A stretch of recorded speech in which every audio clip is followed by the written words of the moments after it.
मंडळी, आता आपण आलेलो आहोत रालांबाला या स्ट्रीटवर. कदाचित प्रोनाऊन्सिएशन चुकलं असेल, मला अजून सवय नाही आहे. तर हे इथले फार फेमस स्ट्रीट आहे आणि ह्या स्ट्रीटवर तुम्हाला बरेचसे शॉप्स मिळतील. तुम्ही माझ्या मागे पाहू शकता आणि तुम्ही इथे सोवेनियर किंवा बाकी तुम्हाला कुठल्या गोष्टी घ्यायच्या आहेत तर ते घेऊ शकता. आणि समोर हे फ्रूट मार्केट आहे ज्याच्यामध्ये अतिशय सुंदर सुंदर फ्रूट्स होते आणि व्हरायटीज होत्या ज्या मी तुम्हाला दाखवणार आहेत.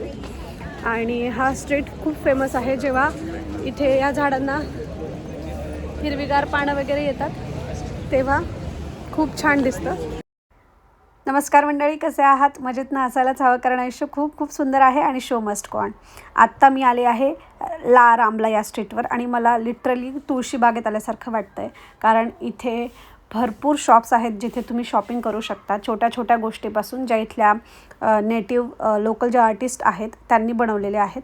आणि तुम्ही या साईडला पाहू शकता, इथे सोवेनियर्स आहेत, छोटे छोटे गिफ्ट्स आहेत जे तुम्ही घेऊ शकता. तर ह्या स्ट्रीटबद्दलच्या काही इंटरेस्टिंग गोष्टी मला तुम्हाला सांगायच्या आहेत. ज्यामधली पहिली इंटरेस्टिंग गोष्ट अशी आहे की हे बार्सेलोनाचं लाईव्हलीएस्ट स्ट्रीट आहे, जे जवळजवळ 1.5 किलोमीटर अंतरापर्यंत आहे आणि एकदम सिटीच्या मध्ये आहे, मधोमध आहे. दोन्ही बाजूला भरपूर बिल्डिंग आहेत. तुम्ही आधीच्या फोटोत पाहिलं असेल तर तुम्हाला नक्की दिसेल. आणि दुसरी गोष्ट, इथे एक फाउंटेन आहे, कॅनलाइट फाउंटेन. असं म्हटलं जातं की त्या फाउंटेनचं पाणी जर तुम्ही प्यालात तर तुम्ही बार्सेलोनाला भविष्यात नक्की परत याल. तर इथे आलात तर नक्की ते पाणी प्या. आणि इथे जवळजवळ 5 वेगवेगळे रस्ते एकत्र येतात, त्यामुळं दिवस आणि रात्र इथे टुरिस्टची गर्दी असते. कारण ॲक्सेस खूप इझी आहे, इथे येणं खूप इझी आहे. आणि सागरिदा फॅमिली यानंतर हे मेन अट्रॅक्शन आहे बार्सेलोनाचं. तर तिसरी इंटरेस्टिंग गोष्ट अशी आहे, आणि एक नूरिया नावाचं रेस्टॉरंट आहे जे 1926 साली इथे उघडलं गेलं होतं आणि तेही खूप छान आहे. First beer shooter installed restaurant आहे ते. आणि इथे फर्स्ट चेन स्टोअर उघडलं गेलं होतं ज्याचं नाव होतं इल सिग्लू, जे कस्टमरला त्यांच्या प्रोडक्टची घरपोच डिलेवरी देत होतं. तर ह्या होत्या काही इंटरेस्टिंग गोष्टी. तर फायनली आता आपण आलेलो आहोत त्या फ्रूट मार्केटकडे. हे पाहून तर माझ्या डोळ्याचे पारणेच फिटले. तुम्ही पहा, इथे आपल्या सीताफळ पपईपासून सगळ्या गोष्टी होत्या. नुसते फ्रूट्सच नाही तर व्हेजिटेबल्स. हा भोपळा पहा, किती प्रकारचे भोपळे आहेत. मला असं होत होतं की हे खरे आहेत की खोटे. आधी तर मला हाच प्रश्न पडला, पण हे सगळं खरं आहे. आणि इथे दररोज फ्रेश भाज्या, फ्रूट्स, मासे आणि ड्रायफ्रूट्स, नट्स वगैरे इथे विकले जातात. तुम्ही हे पाहू शकता.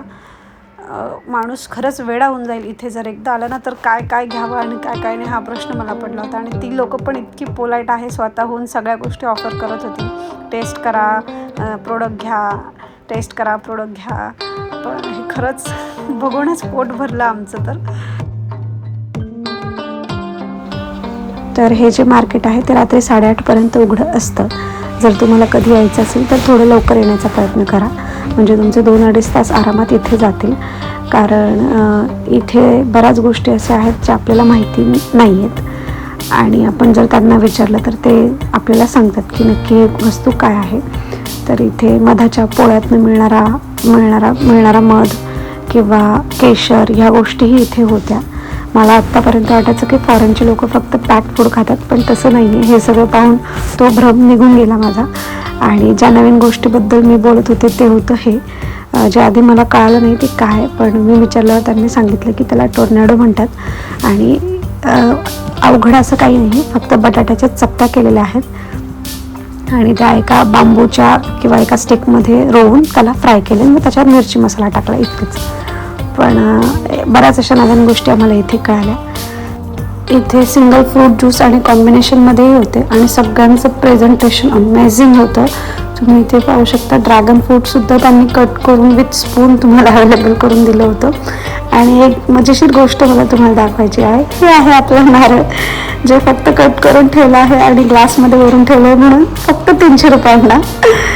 तर आणि अजून पुढे तुम्ही पाहू शकता, हे आहे अख्खं नारळ, ज्याला फक्त कट करून त्यांनी वर स्ट्रॉ अटॅच केले आहे जेणेकरून ते पिण्यासाठी सोपं होईल.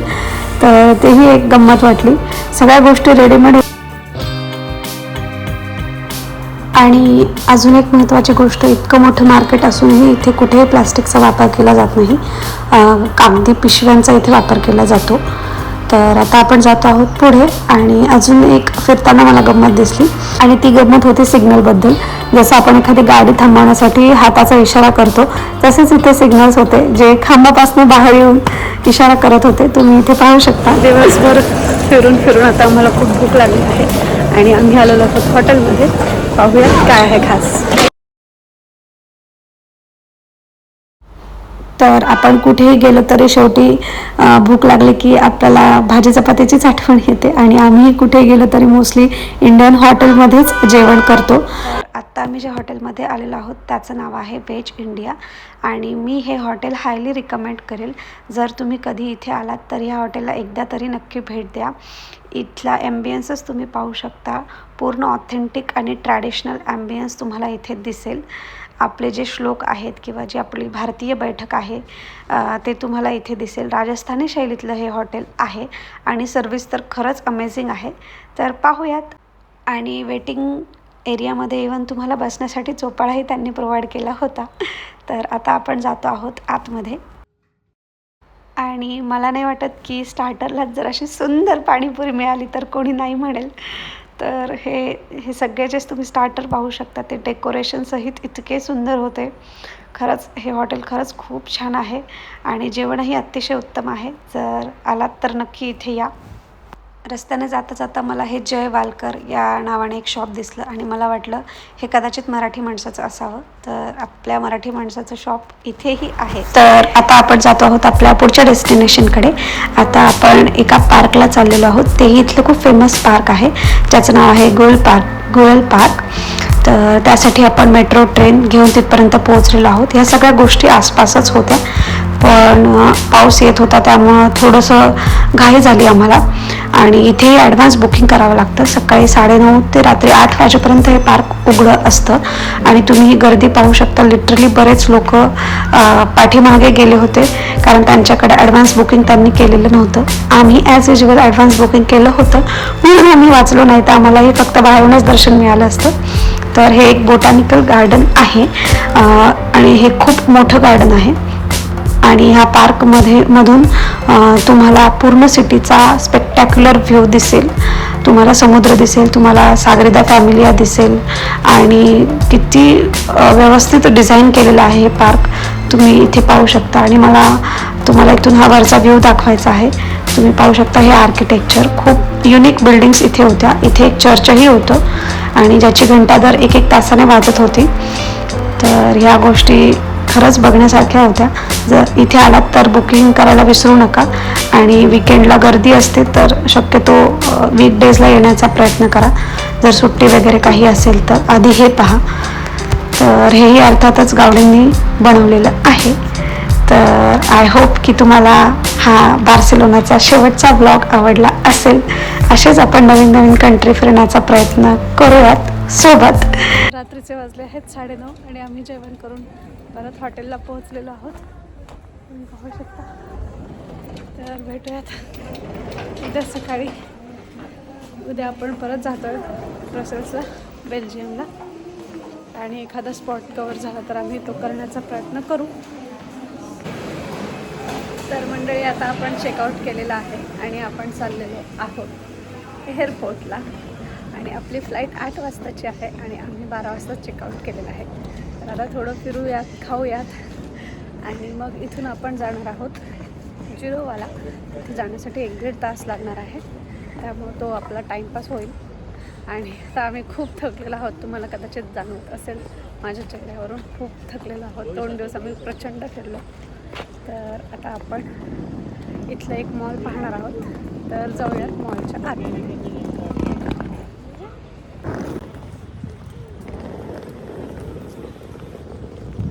होऊ शकता हे आहे नॉर्थ स्टेशन.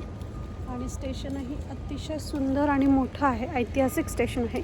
आणि पावसाने वेळोवेळी आमच्यासोबत हजेरी लावलेली आहे. आत्ताही पाऊस येतो आहे. तर आता आपण नॉर्थ स्टेशनला पोहोचलेलो आहोत. इथून आपली जिरोवा एअरपोर्टला जाण्यासाठी बस आहे जी 1 तासात आपल्याला पोहोचवेल. 75 किलोमीटर आहे इथून. तर 1 तासात आपल्याला पोहोचवेल. आणि मग आपण आपली फ्लाईट आहे संध्याकाळी 7:15 वाजता. तर जाता जाता अजून काही महत्त्वाच्या गोष्टी. हे जे बस स्टँड आहे तिथे थोडंसं जपूनच राहा, कारण इथे खूप मायग्रंट्स फिरत असतात. त्यामुळं कधीही तुमचा मोबाईल तुमच्याकडून हिसकावला जाऊ शकतो आणि बॅगाही ते घेऊन जातात. आणि बरेचदा इथे सिक्युरिटी चेकही मी पाहिलं आहे. तर ते तुम्हाला RP कार्डही विचारतात की तुमचं इथे येण्याचं कारण काय आहे, तुम्ही का येतात. तर ह्या गोष्टी तुमच्यासोबत असू द्या. जातानाचं हे सुंदर दृश्य तर आपण पाहतोच आहोत. आणि अजून एक गोष्ट, आणि शक्यतो ब्रसेल्स टू बार्सिलोनाच बुकिंग करा फ्लाईटचं. जिरोवा थ्रू येऊ नका, कारण ही जर्नी खूप हेक्टिक आहे, जे आम्हाला जाणवलं म्हणून मी ते तुम्हाला सांगितलं. तर आता जाऊयात पुढे. तर आता आपण एअरपोर्टवर पोहोचलेलो आहोत आणि आपली फ्लाईट 2 तासांनी आहे. आपण जिरोना एअरपोर्टवर आहोत आणि एअरपोर्टवर अतिशय शांतता आहे. पहिल्यांदा मी एअरपोर्ट इतकं शांत पाहिलं. आम्ही जेव्हा आलो होतो तेव्हाही इथे कोणी नव्हतं आणि आत्ताही कोणी नाही आहे. जस्ट 7-8 लोक आहेत, तुम्ही पाहू शकता. कोणीच दिसत नाही आहे. So silent airport. तर एअरपोर्टवर हे तुम्हाला काही फ्रूट ज्यूसेस मिळतील, जे अतिशय छान असतात टेस्टला, असं मी ऐकलं आहे. जर तुम्हाला घ्यायचं असतील तर तुम्ही ते घेऊ शकता. तर आता वेळ आलेली आहे जिरोनाला आणि बार्सिलोनाला बाय बाय बोलण्याची.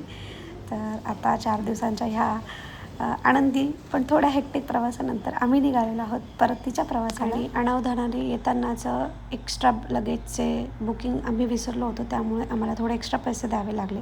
तर ह्या गोष्टी लक्षात ठेवत जा. शेवटच्या क्षणापर्यंत तुम्हाला सगळ्या गोष्टी लक्षात ठेवायच्या आहेत. तर आता आपण फ्लायसाठी रेडी आहोत.